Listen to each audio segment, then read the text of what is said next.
Então, muito boa tarde a todos. Queria começar por transmitir o seguinte: no seguimento das preocupações definidas e estabelecidas pelo Sr. Presidente da República, o Chega decidiu executar e levar a sério aquilo que é hoje uma preocupação evidente dos portugueses.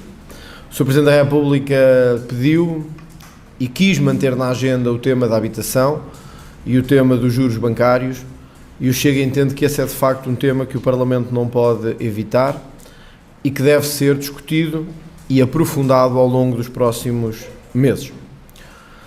Portugal já gastou até ao momento de hoje cerca de 22 mil milhões de euros a salvar bancos. Cerca de 22 mil milhões de euros a salvar bancos. E neste momento, sendo dos países que comparativamente mais gastou a salvar bancos, é também o país onde os bancos mais cobram, dos países onde os bancos mais cobram, em taxas de juros, em comissões e em prazos que sobrecarregam os contribuintes. Por isso, a relação que temos hoje é uma relação profundamente desproporcional e profundamente injusta. O Estado português foi daquele que, comparativamente, mais dinheiro usou dos contribuintes para salvar a banca, e é daqueles, ou naqueles, onde a banca mais penaliza os contribuintes. Por isso, a preocupação do Sr. Presidente da República é legítima. E é legítima em várias das suas dimensões.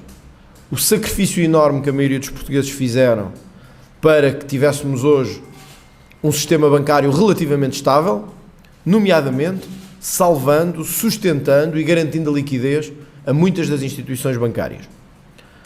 Ao mesmo tempo, a análise comparativa dos juros cobrados pelos bancos portugueses permite concluir rapidamente que os contribuintes portugueses, no âmbito da União Europeia e da OCDE, são dos mais penalizados no pagamento de empréstimos, sobretudo no crédito à habitação. O que se passa no crédito à habitação em Portugal é verdadeiramente usura. E o Sr. Presidente da República esteve bem em pedir uma reflexão sobre essa matéria. Ao mesmo tempo, olhando comparativamente para aquilo que já gastámos para sustentar esse sistema bancário, era mais do que legítimo que os portugueses tivessem uma suavização e não uma penalização daquilo que são hoje as condições bancárias de acesso à habitação e mesmo, em alguns casos, de crédito ao consumo.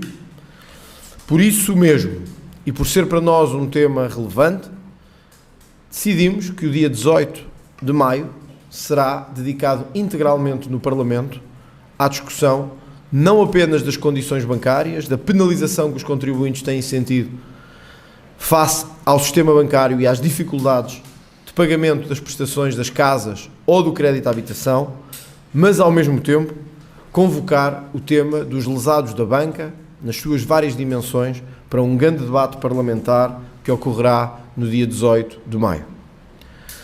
O Chega contactou e garantiu a presença daqueles que serão os vários lesados da banca ao longo das últimas décadas em Portugal, não só no plenário da Assembleia da República, nas galerias, como à porta do Parlamento nesse dia.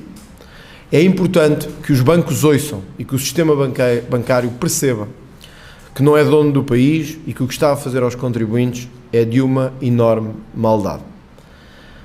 Os lesados da banca, nas suas várias dimensões, do BES, do BPN, do BANIF, e poderíamos continuar, juntam-se a este protesto que vamos fazer no dia 18, frente ao Parlamento e dentro do Parlamento, para garantir que a banca consegue verdadeiramente servir quando é preciso servir e estar ao lado dos portugueses quando é preciso estar ao lado dos portugueses.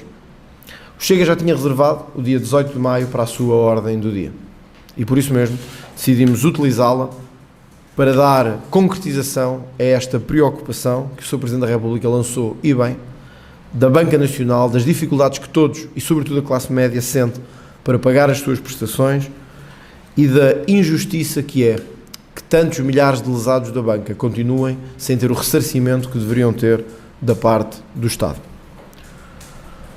Ao mesmo tempo, porque entendemos que o tema não está morto, o Chega não pode deixar de considerar gravíssima a situação em que o Ministro João Galamba se mantém em funções. É certo, e sempre poderemos dizê-lo, é uma competência exclusiva do Sr. Primeiro-Ministro.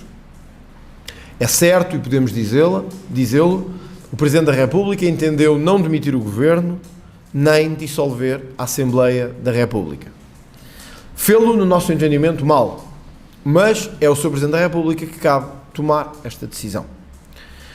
Fê-lo, e sondagens ainda de ontem demonstram isso mesmo, esquecendo que os portugueses queriam uma atitude vigilante e mais dura sobre um Governo em desagregação. Mas foi a decisão que o Sr. Presidente da República entendeu tomar.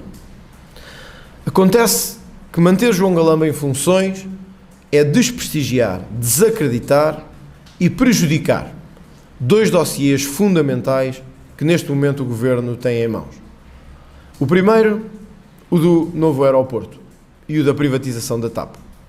Dois dossiês estratégicos, não conjunturais, mas estruturais, e que serão impossíveis de realizar politicamente com um ministro totalmente fragilizado e totalmente desacreditado. João Galamba já só tem o fato de ministro, porque já não é ministro, nem ninguém acredita que seja ministro. É apenas uma aparência de ministro, um cadáver político que se mantém no Conselho de Ministros.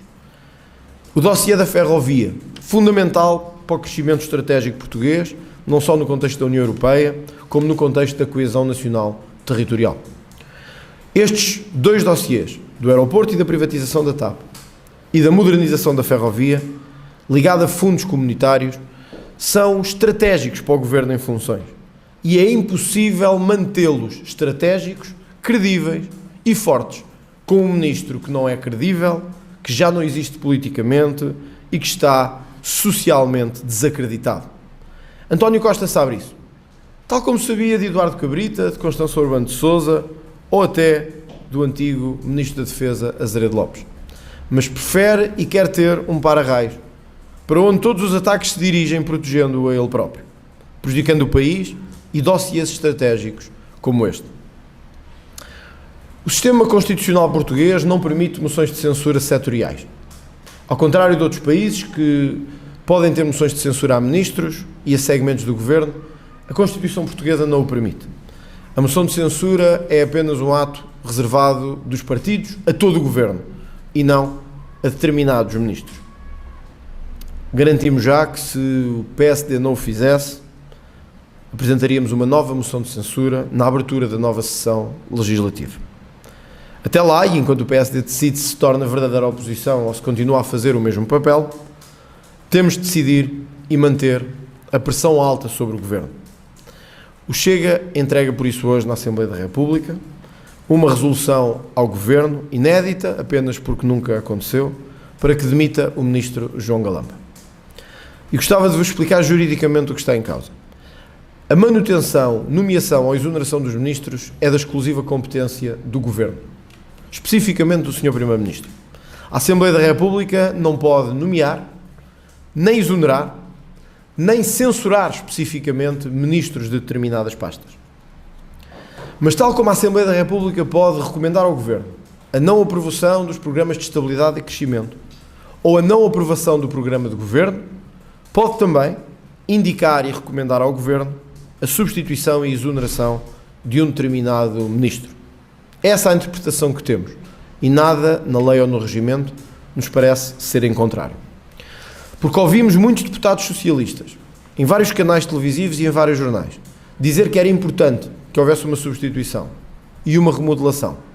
Porque ouvimos vários deputados socialistas dizer que era incontornável que houvesse mudanças no Governo e que João Galamba está altamente fragilizado. Contamos com esses deputados, já que o Primeiro-Ministro não o quer fazer, para dar um sinal ao Governo de que João Galamba tem de ir embora. E por isso, entregamos na Assembleia da República, onde esperamos o apoio de todos, mas também de alguns deputados do Partido Socialista, um projeto de resolução a recomendar e a indicar ao Governo a exoneração do Ministro João Galamba e a sua substituição nos termos da lei e nos termos da Constituição. É um projeto inédito, repito, que visa contornar o facto de em Portugal não existirem moções de censura setoriais que possam aplicar-se a determinados ministros. E esperamos que todos aqueles deputados, inclusive as socialistas, que têm criticado a manutenção destes ministros, possam votar livremente no Parlamento quando esse dia chegar. Obrigado.